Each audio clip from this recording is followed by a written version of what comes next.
Hello, everyone. This is in continuation to our strategic management. In that, we are seeing strategic analysis as well as strategic planning. So in this, we will understand about portfolio analysis and also about BCG matrix. And then subsequently, the strategic planning we will see. First, portfolio analysis. It is about assessing a company's business portfolio, which comprises of all its products or business units. The primary objective is to allocate resources effectively among different business units so that it can maximize the overall organization performance. This is relevant specifically to those companies who are diversified with multiple product lines or business segments. Now we'll understand about one of the portfolio technique, which is BCG Growth-Share Matrix. So here you may note this y-axis is of market growth rate, and the x-axis we can say this one as, if I consider this entire thing as a graph, this I will consider it as y-axis, which is market growth rate, and x-axis is relative market share. So in this we have, if the market growth rate is high and the relative market share is high, we say the business is star business. Market growth rate is high, whereas the market share is low. We put a question mark in that. Market growth rate is low, whereas the relative market share is high. We say it is a cash cow. Market growth rate is low and relative market share is also low. We say it is dog. Now, we will understand now individually. The BCG matrix classifies a company's business units into 4 categories based on 2 dimensions. The dimensions are the one what we are talking about, X and Y axis, market growth rate and relative market share. So in stars, we say if it is a high growth and high market share, which we saw it in the diagram, it requires significant resources to maintain and capitalize on growth opportunities. And as the market growth slows, the stars may turn into cash cows. So if we consider the company like Hindustan Unilever with the 4 different business units, we can say Lifebuoy soap as the star because it has got a high market share around 35% and high growth rate, which is around 15%. And it has a strong brand recognition and a market leadership. Next is cash cows, low growth, high market share. So the best example in HUL is Surf Excel detergent, which has got a high market share of 40%, low growth rate of 5%. And it has, again, it is an established brand with a stable sales. So these are the products or business units with high market share in mature or slow growing market. It generates substantial cash flows. That is why we call it as a cash cow. Require few resources for maintenance, allowing excess funds to be invested in other business units. Next is question mark, which has got a high growth rate but low market share. Best example for HUL is Kisan Jam. Low market share it has got. It has got only 15% of market share. High growth rate, 20% growth rate is there for Jam. And the potential for expansion is there, but requires investment. So these are the products or business units with low market share in a rapidly growing market. Require substantial resources to increase market share or may be divested. If successful, question marks can become stars. Otherwise, they may become dogs. Next is dogs, which has low growth as well as low market share. In HUL, again, if you consider brew coffee, it is compared with dog because it has got a low market share, only 10% market share. Low growth rate, it has got only a 2% growth rate. And basically, brew coffee is a struggling brand of HUL, and that may require divestment or repositioning. So these are dogs are the products or business units with low market share in a slow growing market. And may generate enough cash to sustain themselves, but often do not warrant additional investment. Companies may consider divesting or phasing out dogs. So that is about our, BCG matrix. Now let us understand about stages in strategic planning. So select the corporation mission and major corporate goals. That is the first stage in planning. Then you start analyzing the organization's external competitive environment to identify the opportunities and threats. Then you analyze the organization's internal operating environment to identify the strengths and weaknesses. Then you select the actions to be taken or strategies, select the strategies. Then you start implementing those strategies. So these are the stages in strategic planning. Then let us see about alternatives in strategic planning.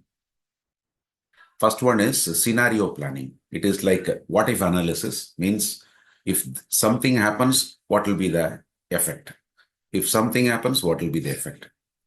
It is about your future. So always you try to create or ready with a plan B. For example, Tata Group uses scenario planning to anticipate future trends and challenges. What they do is they develop hypothetical scenarios to anticipate potential future events and prepare the responses, which they call it as a contingency planning. So it becomes a flexible strategy development.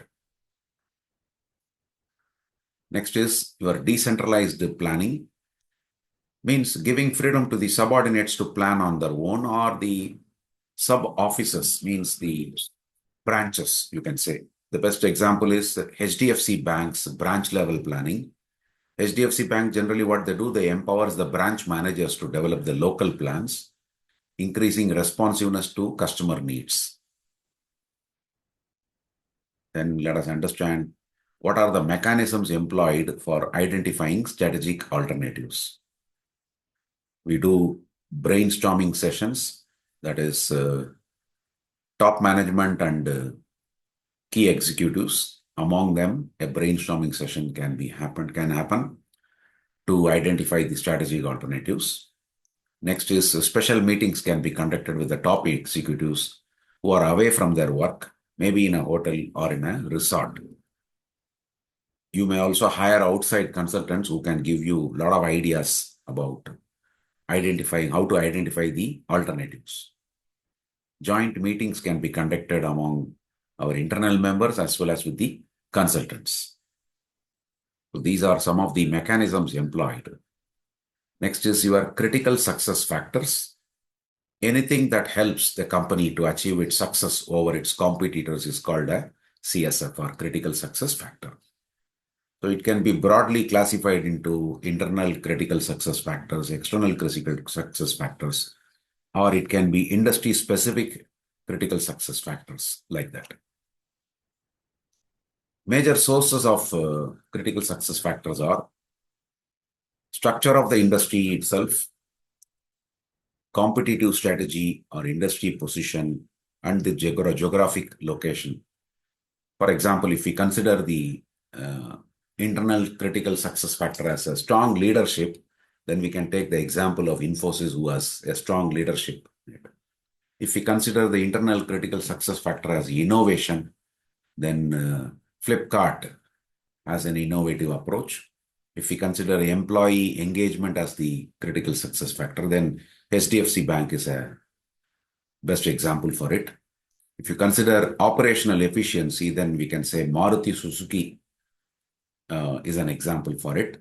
If we consider talent management, then we can say Wipro is an example for internal critical success factor. So similarly, if we consider CRM, customer relationship management, we can say ICICI Bank has got a good customer relationship management. Market orientation, if you consider as an external critical success factor, then Amul is an example. If you consider supply chain management as a critical success factor, then your Reliance Retail as can be considered as an example. If you say partnerships and collaborations, then we can consider Tata Group has got the external critical success factor. Theirs is the best one. If we consider regulatory compliance, then we can say Indian Oil Corporation as an example, as a critical success factor. Then environmental factors also is one of the source.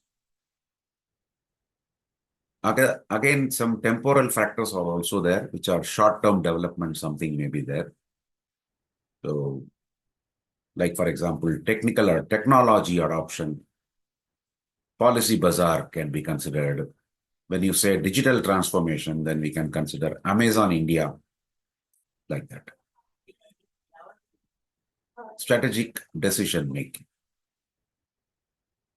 So it is basically our capacity to think, analyze information, and make logical choices that is constrained by the capabilities of our brains.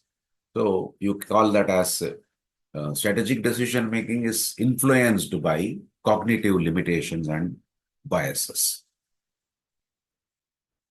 So instead of thoroughly analyzing all available information, individuals may use general rule of thumb, which we call it as heuristics, to simplify their decision-making process. So we make some severe or systematic errors in the decision-making process. And these errors arise out of some cognitive biases. We can say some of the cognitive biases can be confirmation bias, means you seek information that confirms your views, your existing views. Then another cognitive bias can be a overconfidence bias, means you have excessive faith in one's decision. Groupthink can be another cognitive bias, conforming to group opinions. Then loss aversion can be another cognitive bias. It is about fear of losses, which outweighs the potential gains. These are some of the cognitive biases. So let us see what are the biases in decision making. So one is the prior hypothesis bias. It is basically the tendency to favor your initial assumption or your initial hypothesis despite getting some new information, right? Means some company, let us say they invest in a project based on some initial projection.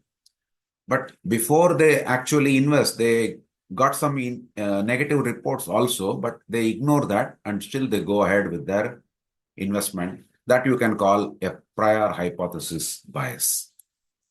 Next is escalating commitment. You can also call this as a sunk cost fallacy, means committing to additional resources. Reason is already you continue to invest due to prior commitments despite your diminishing returns. For example, you continue to fund a failing project because of the initial investment. Initially you invested, so you continue to invest. Reasoning by analogy means a comparison which may not be valid. For example, you may assume a new product will succeed because it is similar to your past success. The product or the process is similar to your similar to something which has happened previously. So that was a successful project. So you proceed with this project also, or this product also. Representativeness means representativeness is missing. Representativeness, when you say it is not as per the sample, means you just started your biasness based on a small sample. For example, concluding a product is successful based on a small pilot study. So that you can say representativeness bias. Then illusion of control means it is called as it is also called as overconfidence bias. For example, believing a project's success is guaranteed due to some personal involvement. So these are some of the biases in decision making. Then how do we improve our decision making. There are some techniques available. Here we will discuss about some few techniques. One is devil's advocacy, means you appoint someone to critically evaluate your plan, who will highlight the potential flaws and weaknesses. Basically, the purpose is to encourage objective analysis, identify all potential risks possible, and subsequently you want to strengthen the plan. That is the idea. So it is about generation of a plan, critical analysis of that plan, and one may talk all negatives. You call him as a devil's advocate.